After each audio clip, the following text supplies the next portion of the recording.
आजकल हर तरफ भारत की इकोनॉमी को लेकर बड़ी बड़ी बातें हो रही हैं। कहा जा रहा है कि भारत जल्द ही 60 ट्रिलियन की अर्थव्यवस्था बनने जा रहा है। पर सवाल यह है कि ये होगा कैसे। तो आज हम बॉस्टन कंसल्टिंग ग्रुप यानी बीसीजी की एक खास रिपोर्ट के जरिए इसी ब्लूप्रिंट को समझने की कोशिश करेंगे। देखिए, वर्ल्ड बैंक हो या आईएमएफ, दुनिया की जितनी भी बड़ी फाइनेंशियल इंस्टीट्यूशंस हैं, सबका एक ही सुर है कि भारत दुनिया की तीसरी सबसे बड़ी इकोनॉमी बनने की राह पर है।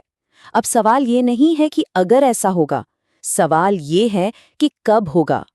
और इसी बात को डावोस में बीसीजी इंडिया के हेड राहुल जैन ने बहुत अच्छे से सामने रखा। उन्होंने कहा, the issue is less about if and more about when. मतलब अब बहस इस बात पर नहीं है कि भारत तीसरी सबसे बड़ी अर्थव्यवस्था बनेगा या नहीं, बल्कि इस पर है कि ये कब तक हो जाएगा। तो कॉन्वर्सेशन अब पॉसिबिलिटी से टाइमलाइन पर आ चुकी है। तो फिर ये कब होगा? अच्छा, इस पर सबकी राय थोड़ी अलग है। मॉर्गन स्टैनली का कहना है 2028 तक। वहीं बीसीजी और एस&पी ग्लोबल का मानना है कि 2030 से 2031 तक ये हो सकता है। तो टाइमलाइन में थोड़ा बहुत फर्क जरूर है, लेकिन एक बात साफ है, ये इसी डेकेड में होने वाला है। तो सवाल उठता है कि भारत इस मुकाम तक पहुंचेगा कैसे। यहीं पर बॉस्टन कंसल्टिंग ग्रुप की रिपोर्ट हमारे काम आती है। ये सिर्फ एक भविष्यवाणी नहीं है, बल्कि एक पूरा एक्शन प्लान है, एक ब्लूप्रिंट है। और इसमें 3 खास स्ट्रैटेजीज बताई गई हैं। तो ये 3 पिलर्स हैं क्या? पहला है मैन्युफैक्चरिंग सेक्टर को सुपरचार्ज करना, मतलब उसे तेजी से आगे बढ़ाना। दूसरा है आर्टिफिशियल इंटेलिजेंस को इकोनॉमी में इंटीग्रेट करना। और तीसरा, एक ऐसी इकोनॉमी बनाना जो मुश्किलों का सामना कर सके, जिसे हम इकोनॉमिक रेजिलियंस कहते हैं। चलिए एक एक करके इनको समझते हैं। शुरुआत करते हैं मैन्युफैक्चरिंग से। बीसीजी की रिपोर्ट इसे पूरे ग्रोथ प्लान का कोर इंजन, मतलब दिल मानती है। और ऐसा क्यों? क्योंकि इसका जो असर होता है वो पूरी इकोनॉमी में फैलता है। अभी की बात करें तो मैन्युफैक्चरिंग भारत की जीडीपी का करीब 15 से 17% हिस्सा है। बीसीजी का टारगेट है कि इसे बढ़ाकर 20% से भी ज्यादा किया जाए।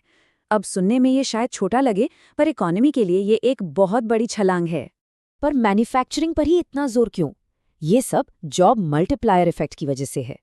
इसे ऐसे समझिए, जैसे आप शांत पानी में एक पत्थर फेंकते हैं, तो मैन्युफैक्चरिंग में पैदा हुई एक नौकरी उसी पत्थर की तरह है, जो 2 से भी ज्यादा जॉब्स की लहरें पैदा करती है, जैसे लॉजिस्टिक्स में, सप्लाई चेन में, सेल्स में। वहीं सर्विस सेक्टर में एक नौकरी सिर्फ एक छोटी लहर ही पैदा कर पाती है। लेकिन यहाँ किस तरह की मैन्युफैक्चरिंग की बात हो रही है? ये सिर्फ कुछ भी बना देने के बारे में नहीं है। बीसीजी का फोकस हाई वैल्यू सेक्टर्स पर है, जैसे इलेक्ट्रॉनिक्स और सेमीकंडक्टर्स। यहाँ मकसद सिर्फ बाहर से आए पार्ट्स को असेंबल करना नहीं है, बल्कि उनका डिजाइन और इनोवेशन यहीं भारत में करना है। पर जैसा कि हर बड़े प्लान के साथ होता है, इसमें भी अपनी चुनौतियां हैं, अपने हर्डल्स हैं। तो चलिए अब सिक्के का दूसरा पहलू देखते हैं और समझते हैं कि इस रास्ते में कौन सी रुकावटें खड़ी हैं। तो आखिर वो कौन सी बड़ी चुनौतियां हैं जिनका भारत को सामना करना पड़ेगा? और यहीं पर एक चौंकाने वाली बात सामने आती है। एक तरफ हम मैन्युफैक्चरिंग को बढ़ाने की बात कर रहे हैं, लेकिन सच तो ये है कि पिछले 1 दशक में जीडीपी में इसका हिस्सा 17% से घटकर 13% पर आ गया है। तो सबसे पहली चुनौती तो इसी ट्रेंड को उलटने की है। इसके अलावा और भी कई बड़े स्ट्रक्चरल चैलेंजेस हैं, जैसे एग्रीकल्चर में परेशानियां, जहां किसानों को कंज्यूमर प्राइस का सिर्फ 25% ही मिल पाता है। शहरों में इंफ्रास्ट्रक्चर को और बेहतर करने की जरूरत है, और निवेश के लिए सरकारी पैसे पर निर्भरता कम करके प्राइवेट इन्वेस्टमेंट को बढ़ावा देना होगा।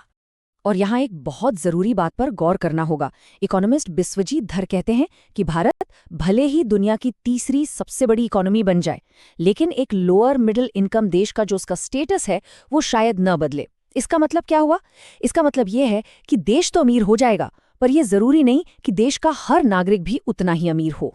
तो इन सब बातों का भारत के लिए क्या मतलब है? मतलब ये है कि ब्लूप्रिंट तो तैयार है, लेकिन इसे हकीकत में बदलने का रास्ता लंबा और चुनौतियों से भरा हुआ है। तो आखिर में टेक अवे क्या है? देखिए, प्लान बनाना एक बात है, लेकिन असली खेल तो एग्जीक्यूशन का है। बीसीजी ने नक्शा तो दे दिया है, पर इस पर चलकर मंजिल तक पहुंचने का काम भारत को ही करना होगा। और आखिर में सबसे बड़ा सवाल यही बचता है, क्या भारत की ये 7.5 ट्रिलियन डॉलर की इकोनॉमी अपने सभी नागरिकों के लिए खुशहाली लाएगी? क्योंकि असली चुनौती सिर्फ इकोनॉमी को बड़ा करना नहीं है, बल्कि ये सुनिश्चित करना है कि उसकी प्रॉस्पेरिटी सब तक पहुंचे। और यही वो सवाल है जिस पर हम सबको सोचना चाहिए।